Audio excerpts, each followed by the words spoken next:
अस्सलाम वालेकुम class 9th। Next topic है हमारा पेज नंबर 84 है physical states of matter and the role of intermolecular forces. क्या है कि आप लोगों ने पहले गैसेशियस स्टेट्स पढ़ी थी और अब हमने जो है वो लिक्विड स्टेट्स पढ़नी है, लेकिन लिक्विड स्टेट्स को पढ़ने से पहले हमने फिज़िकल स्टेट्स ऑफ मैटर में इंटरमोलिकुलर फोर्सेस का रोल देखना है। हमने ये देखना है कि इंटरमोलिकुलर फोर्सेस सॉलिड में कैसी होती हैं, लिक्विड में कैसी होती हैं और गैसेस के अंदर गैसेस के मॉलिक्यूल्स में इंटरमोलिकुलर फोर्सेस किस नेचर की होती हैं। इट मीन्स कि इंटरमोलिकुलर फोर्सेस किस में वीक हैं, किस में स्ट्रॉन्ग है और किस में जो है वो मॉडरेट है, मतलब दरमियानी है। ठीक है, तो ये हमने जो है वो देखना है। इससे पहले पिक्चर को अगर आप देखें तो ये हमारे पास गैस के मॉलिक्यूल्स दिए हुए। इंटरमोलिकुलर फोर्स आपने 4th चैप्टर में पढ़ा था कि ये वो फोर्स होती है जो एक ही सब्सटेंस के अंदर मॉलिक्यूल्स को आपस में बाइंड करती है। ठीक है, मॉलिक्यूल्स को, नॉट एटम, मॉलिक्यूल्स को आपस में बाइंड करती है। तो आप देख सकते हो कि ये गैस के मॉलिक्यूल्स हैं, तो इसमें क्या है कि बहुत ज़्यादा डिस्टेंस है। ठीक है, ये मॉलिक्यूल जो है एक दूसरे से बहुत बहुत दूर हैं। तो इसका मतलब ये हुआ कि गैस के मॉलिक्यूल्स के दरमियान में जो इंटरमोलिकुलर फोर्सेस होती हैं वो बहुत वीक होती हैं। ठीक है, मतलब बल्कि ना होने के बराबर होती हैं। अगर नेक्स्ट की तरफ जाऊं तो ये लिक्विड मॉलिक्यूल हैं और इसमें आप देख सकते हो कि लिक्विड के मॉलिक्यूल एक दूसरे के करीब हैं, लेकिन इनके दरमियान में देखो ये एम्प्टी स्पेस है, कि एम्प्टी स्पेसेस हैं, empty spaces, empty spaces. It means कि इनके दरमियान में इंटरमोलिकुलर फोर्सेस मौजूद हैं, लेकिन वो गैसेस की निस्बत स्ट्रॉन्ग हैं। ठीक है, नेक्स्ट पे चले जाओ तो ये सॉलिड मॉलिक्यूल्स हैं। अब देखो यहाँ पे सॉलिड मॉलिक्यूल्स एक दूसरे के साथ बिल्कुल इस पोजीशन को देखो कि एक दूसरे के साथ कम्पैक्ट फॉर्म में है, एक दूसरे के साथ बहुत स्ट्रॉन्गली अटैच्ड हैं, इनके दरमियान में कोई भी स्पेस नहीं है। इट मीन्स कि इन गैस जो सॉलिड के मॉलिक्यूल्स हैं इनके दरमियान में इंटरमोलिकुलर फोर्सेस बहुत स्ट्रॉन्ग हैं। तो सबसे कम जो इंटरमोलिकुलर फोर्सेस होती हैं वो गैस के मॉलिक्यूल्स में होती हैं, उससे ज़्यादा लिक्विड्स के मॉलिक्यूल्स में, और उस सबसे ज़्यादा जो है वो सॉलिड के मॉलिक्यूल्स में होती हैं। अब हम ऊपर चलते हैं, देखते हैं इसको क्या लिखा हुआ है इस पैराग्राफ में। As you know that matter exist in 3 physical states, gas, liquid and solid.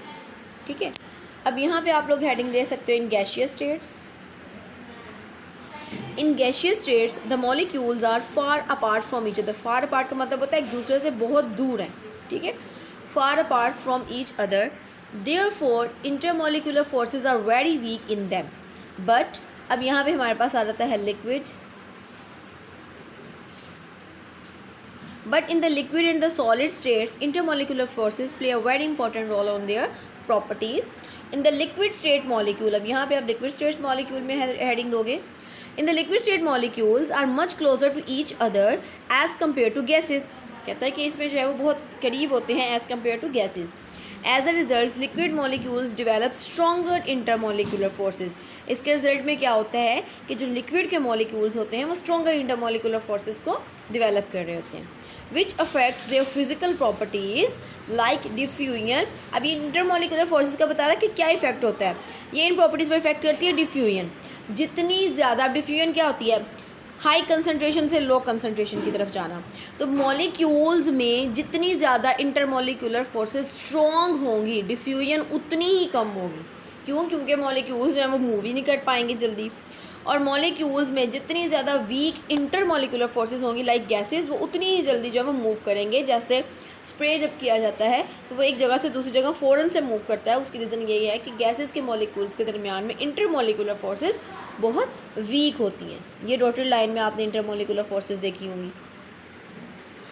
ठीक है, लाइक डिफ्यूजन, इवेपोरेशन यही केस है कि उनके बॉन्ड्स ही जल्दी ब्रेक नहीं होंगे, इंटरमोलिकुलर फोर्सेस ब्रेक ही नहीं होंगी, तो इवेपोरेशन भी जो है वो उसके ऊपर भी इफेक्ट आएगा, वेपर प्रेशर के ऊपर भी आएगा, एंड बॉइलिंग पॉइंट्स के ऊपर। तो इसको आप हाईलाइट कर लो कि क्या होता है, इंटरमोलिकुलर फोर्सेस जो होती हैं वो इफ़ेक्ट करती हैं physical properties like diffusion, evaporation, vapour pressure and the boiling points. Compounds having stronger intermolecular forces have higher boiling points. अब वो कंपाउंड जो कि स्ट्रॉन्गर इंटरमोलिकुलर फोर्सेज रखते हैं उनके बॉइलिंग पॉइंट भी जो होते हैं वो हाई होते हैं। जाहिर सी बात है, ये चीज़ आपने याद रखनी है कि बॉइलिंग पॉइंट उस टाइम पर आता है किसी भी लिक्विड का जब उसके बॉन्ड्स ब्रेक कर जाते हैं। जैसे जब हम वाटर को बॉयल करते हैं तो वाटर का जो बॉइलिंग पॉइंट होता है वो 100 डिग्री सेल्सियस होता है। अब वो 100 डिग्री सेल्सियस कब आता है? जब वाटर के मॉलिक्यूल्स के बॉन्ड्स आपस में ब्रेक करते हैं, उस टाइम पर ब्रेकिंग पर जो है इनका बॉइलिंग पॉइंट 100 डिग्री सेल्सियस हो जाता है। ठीक है, उसके बाद है the intermolecular forces become so dominant in the solid state. अब यहाँ पे आप हेडिंग दे दोगे सॉलिड स्टेट की। 3 स्टेट्स आपकी gaseous states, liquid state, solid state. The intermolecular forces become so dominant in the solid states that the molecules look motionless. Motionless का मतलब है कि उनकी कोई मोशन नहीं होती, वो जिस मर्जी डायरेक्शन के अंदर जो वो मूव कर जाएँ। They arrange in the regular pattern they this is solid states हैं। तो मोशनलेस का मतलब होता है कि वो कहीं भी मूव नहीं कर सकते। मोशनलेस वो मूव नहीं कर सकते like this. They arrange in regular pattern, उनका रेगुलर पैटर्न में वो अरेंज होते हैं। दे आर डेंसर, इनकी जो है वो हैवी होते हैं देन मॉलिक्यूल्स ऑफ लिक्विड। ये मॉलिक्यूल्स जो हैं वो लिक्विड के मुकाबले में भारी होते हैं। ठीक है, उसके बाद हम चलते हैं लिक्विड स्टेट्स में। हम जैसे इसमें प्रॉपर्टीज़ को डिस्कस किया गया है, इवेपोरेशन, वेपर प्रेशर और बॉइलिंग पॉइंट, तो हमने जो है वो इसको पढ़ना भी है। अच्छा, उसके बाद देखिए इवेपोरेशन लिक्विड स्टेट से। Liquid state have a definite volume but their shape is not definite. तो ये आपसे अगर पूछा जाए डिफाइन द लिक्विड स्टेट, तो ये आप ये वाली डेफिनेशन जो है वो शॉर्ट में आप लिख सकते हो। वैसे तो ये आएगी नहीं, लेकिन अगर आ गई तो ये आपने लिखनी है और याद भी करनी है। Liquids have the definite volume but their shape is not definite. A liquid retains shape of the container in which it is put. कहते हैं इसकी कोई भी डेफिनेट शेप नहीं होती, लेकिन इसका डेफिनेट वॉल्यूम ज़रूर होता है और वो किसी भी कंटेनर की शेप को ऑब्टेन कर लेता है जिसमें उसको पोर किया जाता है, उंडेल दिया जाता है। Typical properties of the liquids are discussed है। अब ये यहाँ से लिक्विड स्टेट्स की प्रॉपर्टीज स्टार्ट हो रही हैं। पीछे आपने गैसियस स्टेट्स की प्रॉपर्टीज़ पढ़ी थी, जिसमें आपने diffusion, effusion, pressure, Boyle's, Charles law पढ़ा था, वो सारी गैसेस की थी। अब हमने जो है वो लिक्विड की पढ़नी है। तो लिक्विड स्टेट्स की जो सबसे पहली जो टिपिकल प्रॉपर्टी है वो इवेपोरेशन है। अब इवेपोरेशन आपको पता होना चाहिए क्या प्रोसेस होता है। इवेपोरेशन वाटर को जब हीट किया जाता है तो हीट होने पर वाटर जो है वो वेपर में कन्वर्ट हो जाता है। आपको देखा होगा कि जब हम वाटर को बॉयल करते हैं तो उसके ऊपर जो हैं वो इस तरह से फ्यूम्स निकलते हुए नज़र आते हैं, इस तरह से धुआं सा नज़र आता है। इसको हम बोलते हैं वेपर्स। ठीक है, तो वाटर का वेपर्स में कन्वर्ट हो जाना, और ये वेपर्स जो होते हैं वो एक्चुअली में क्या होती है, गैस होती है। वाटर का वेपर्स में कन्वर्ट हो जाना ये क्या कहलाएगा, evaporation. Conversion of water into vapours is known as evaporation.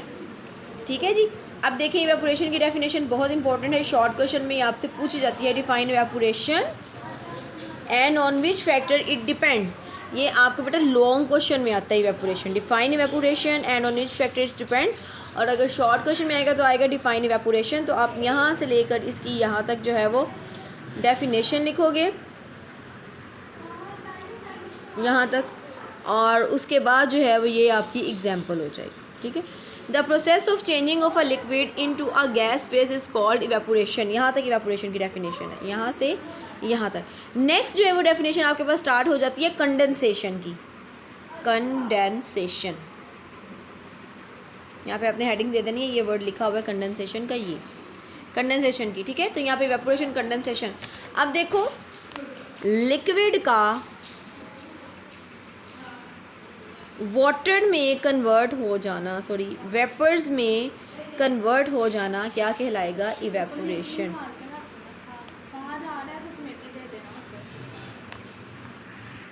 Liquids का वेपर में कन्वर्ट हो जाना इवेपोरेशन कहलाता है, और वेपर्स का अगेन लिक्विड में कन्वर्ट हो जाना कंडेंसेशन कहलाता है। ये चीज़ आपने याद रखनी है।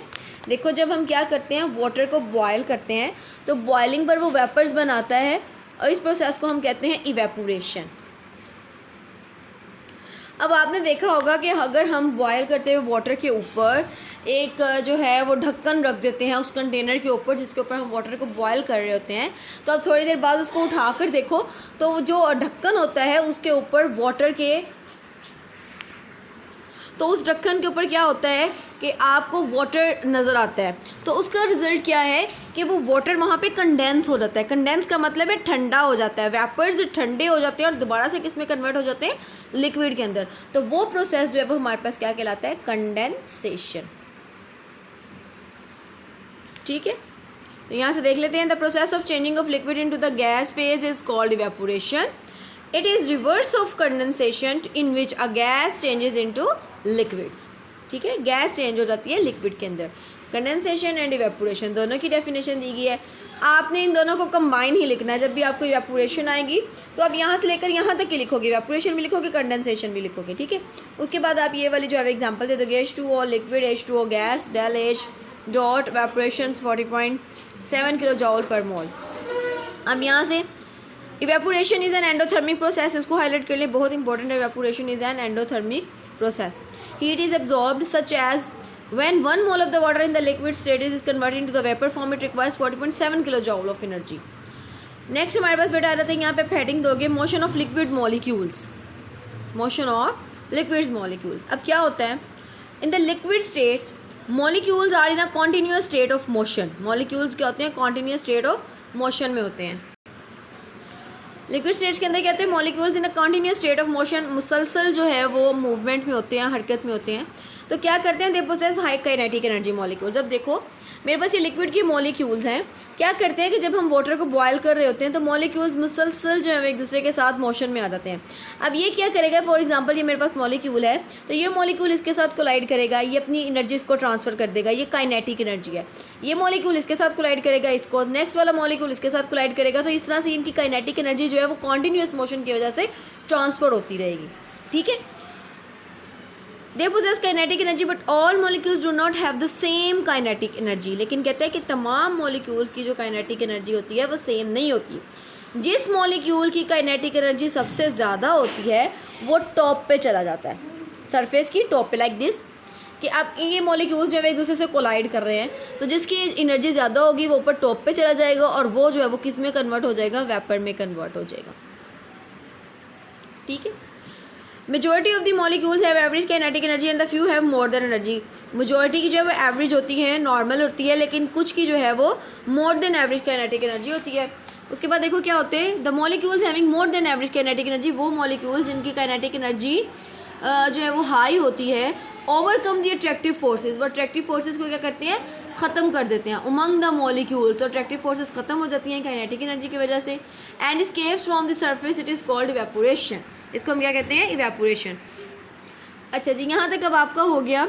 अब यहाँ से जो है वो कहते हैं evaporation is a continuous process taking place at all the temperature. तमाम टेम्परेचर के ऊपर जो इवेपोरेशन का प्रोसेस होता रहता है, इवन के आप वाटर को बॉयल भी ना कर रहे हो तो रूम टेम्परेचर के ऊपर भी इवेपोरेशन होता है। फॉर एग्जाम्पल आप क्या करें, लेकिन वो प्रोसेस थोड़ा सा स्लो होता है। आपने क्या करना है कि एक ग्लास को पानी से भर के रख देना है, ठीक है। नेक्स्ट डे जब आप देखोगे तो वो पानी जो है जितना ग्लास आपने भर के रखा होगा उससे थोड़ा कम हो जाएगा। इट मीन्स कि उसमें क्या हो रही है, इवेपोरेशन हो रही है, वाटर कन्वर्ट हो रहा है वेपर्स के अंदर, गैसेस के अंदर। तो किसी भी टेम्परेचर के ऊपर कोई भी लिक्विड इवेपोरेट कर जाता है। The rate of the evaporation is directly proportional to the temperature. और इवेपोरेशन की रेट जो है इसको भी हाईलाइट करें, किसके ऊपर डिपेंड करती है, टेम्परेचर के ऊपर। जितना ज़्यादा टेम्परेचर होगा उतनी ज़्यादा इवेपोरेशन होगी, जितना कम टेम्परेचर होगा उतनी कम इवेपोरेशन होगी। It increases with increase in the temperature, और ये with because of increase in kinetic energy of the molecules. Next very important short question है, और ये आपने लिखना है, how evaporation is a cooling process. यहाँ पे क्वेश्चन लिख लें, हेडिंग आप यहाँ पे दोगे, इवेपोरेशन कूलिंग प्रोसेस की हेडिंग दोगे, कूलिंग प्रोसेस की, evaporation, how evaporation is a cooling process. अब देखो क्या होता है बेटा कि फॉर एग्जांपल जब आप लोग बाथ लेकर निकलते हो वॉशरूम से, तो फ़ैन के नीचे जब हम खड़े होते हैं तो क्या लगता है कि हमें जो है वो कूलिंग महसूस होती है, हमें ठंडा ठंडा फील होता है। इसकी रीज़न क्या होती है कि जब आप बाथ लेकर निकलते हो तो जो वाटर के मॉलिक्यूल्स हैं वो आपकी बॉडी के टेम्परेचर को एब्जॉर्ब करते हैं। अब जिसकी एब्जॉर्प्शन के बाद काइनेटिक एनर्जी मॉलिक्यूल की हाई हो जाती है, वाटर के मॉलिक्यूल्स की, वो हमारी बॉडी से इस्केप करते हैं।